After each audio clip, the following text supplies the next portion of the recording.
Hello and welcome to the Ultimate Freight Podcast. This is Joe Gianosa with Ultimate Logistics, Inc., here to guide you through these choppy freight waters.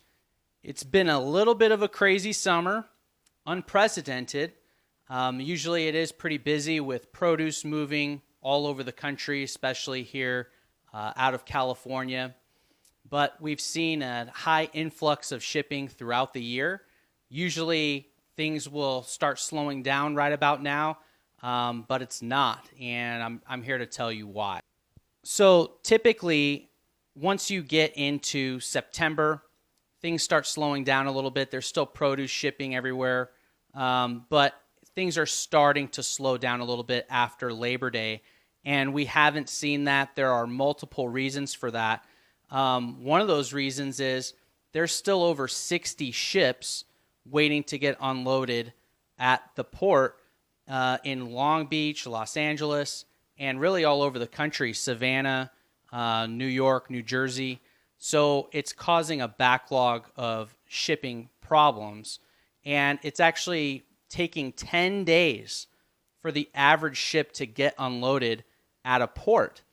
And so when that happens, everything gets backed up, and a lot of this stuff is dry goods running on rail typically, but the railroads are clogged up and don't have a lot of availability. Shippers are trying to get their customers their product as soon as possible, and so what that does is that dips into the spot rate market where non-contracted carriers are picking up different shipments that they normally wouldn't have. The other reason for the rates staying up is there's still a driver shortage. We talked about stimulus packages and what that's doing to the economy as far as spending goes. But as you can see, there's not a very strong workforce right now. There's always been problems with getting drivers in general to want to do this job.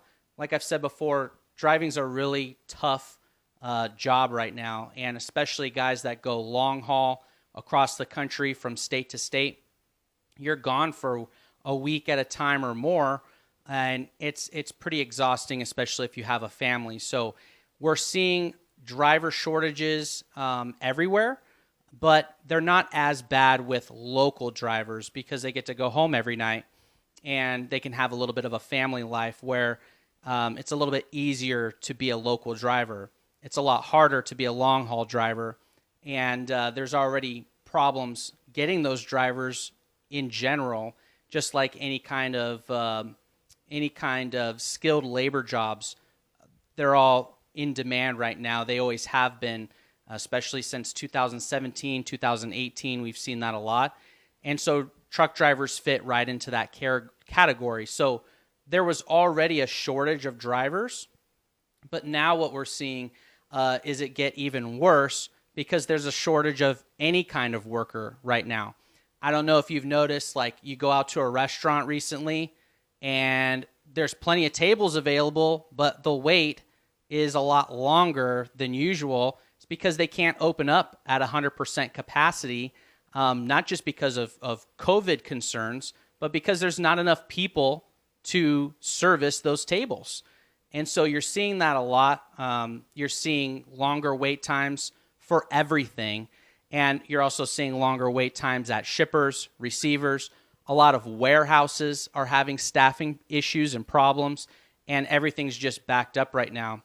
So going back to the port situation, when you already have a driver shortage, then you put on top of that a lot of people not wanting to work. Then you have that affecting the warehouses and places that we're picking up and delivering. It's simple supply and demand. And so normally we would have a nice little dip, especially at the end, after the end of the month in September. Everyone's trying to get stuff off of their books in September at the end of the month. And then the beginning of October, usually you could see the whole month of October you'd see a slowdown, especially on the rates, because there wouldn't be that much freight shipping.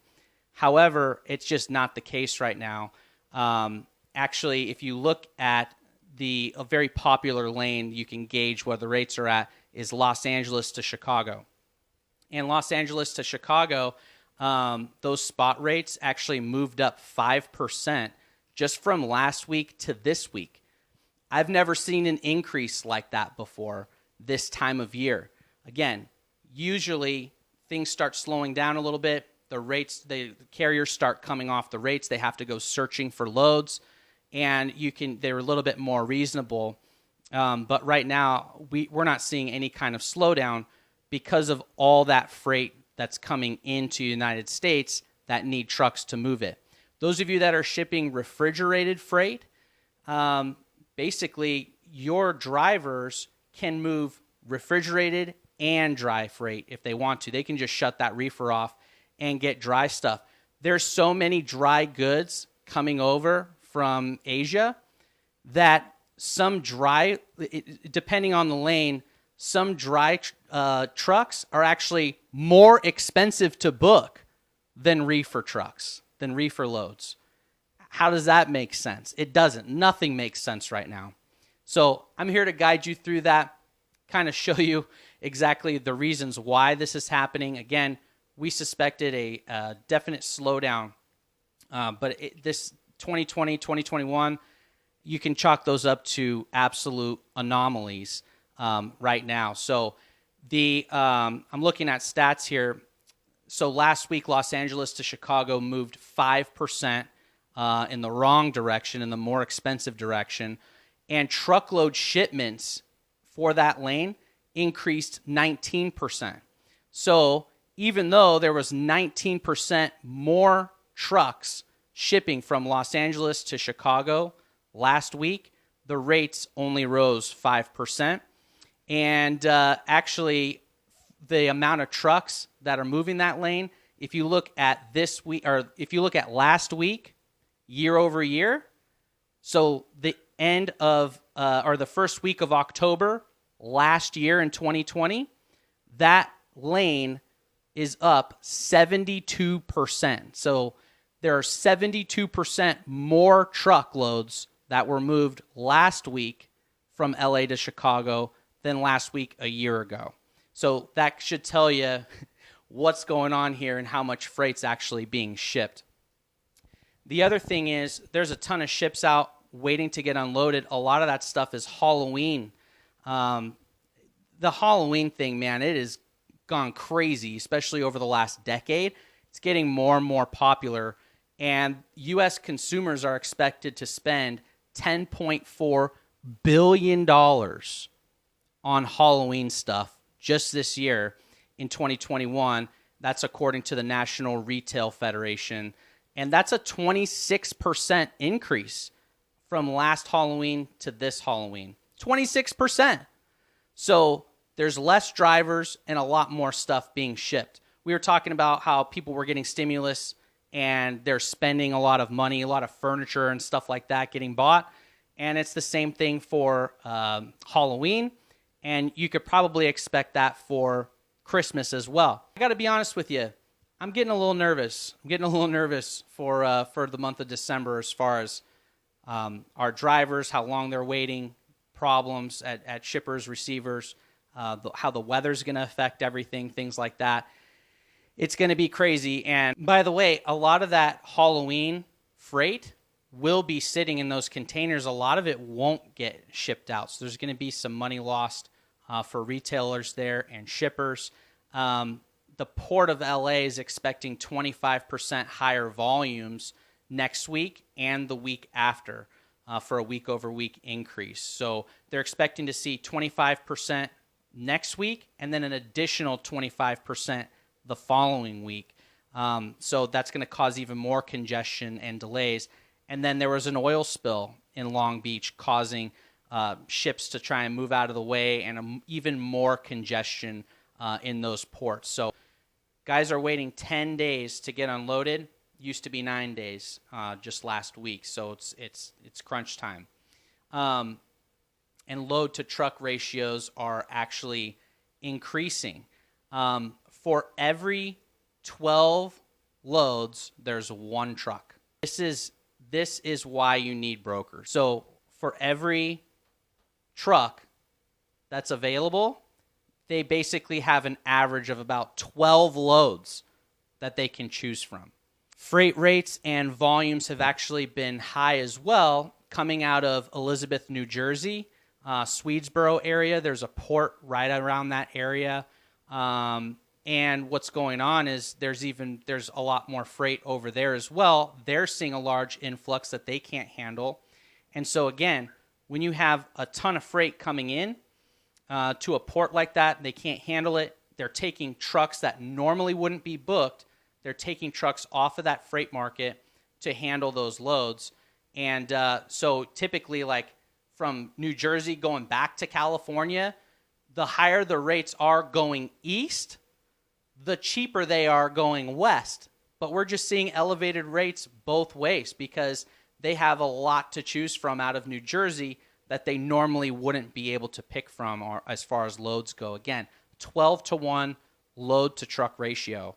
So as railroads get congested, that's just even more freight headed to the truckload spot market.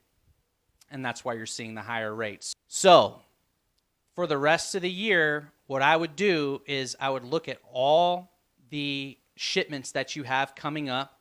And if they all ship on the same days, or if you can get them to ship on the same days, get it as consistent as possible. And if you have at least one load per week, one truckload per week, it is possible to get a contracted rate from a carrier and protect yourself for the rest of the year. We know the rates are crazy now, but once people start buying things for Christmas, which everyone knows, hey, things aren't coming to my house as quickly. Or if I went to IKEA the other day. Don't go to IKEA. It's the dumbest place ever. I literally had to go through a maze for 3 hours to go buy a dresser, and it takes like 10 hours to actually put the stupid thing together, and you get like 47 boxes. Anyway, IKEA, okay? People know things are on back order right now. Things are backed up. So they're planning for this. And so a lot of people want their house to look nice. They know they're going to have people over for Christmas or Thanksgiving or whatnot. And so they're ordering things more in advance. Same thing with Christmas gifts or specialty items. So much stuff is bought for Christmas, and the all out Christmas people, guess what? They're already shopping.